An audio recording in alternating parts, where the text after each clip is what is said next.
Македонија има најниска стапка на инфлација во споредба со земјите од регионот. За владата и премиерот Христијан Мицкоски следниот предизвик останува на временото обезбедување енергенси за граѓаните и стопанството, како и одржувањето на инфлацијата под 2%.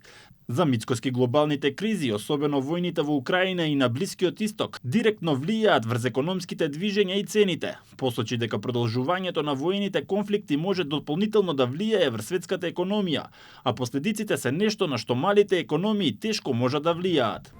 Ние во моментот во јуни успеавме да имаме најниско ниво, споредено со сите држави во регионот. И посебно ме радува што кај храната таа е некаде околу 2,5%, односно кај обувките и облеката околу 2,1%, односно е под 3%. До 3,4% контрибуираат тутунските производи и алкохолот, и исто така транспортните услуги поради високите цени на горивата.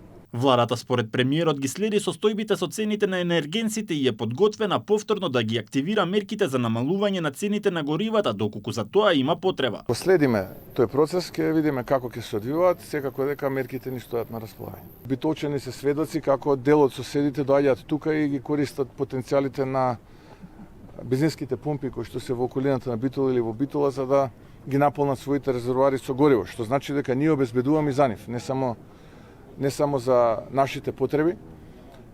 Статистички имаме најниска цена и убедливо најниска цена. Некој ќе рече, ама нашата плата кукава е цената на бензините и на дизелот. Да, така е, но тоа е брзански производ. Тоа не зависи од предприемачка логика, тоа не зависи од политики на влада. Тоа е брзански производ и сите од иста берза купуваме.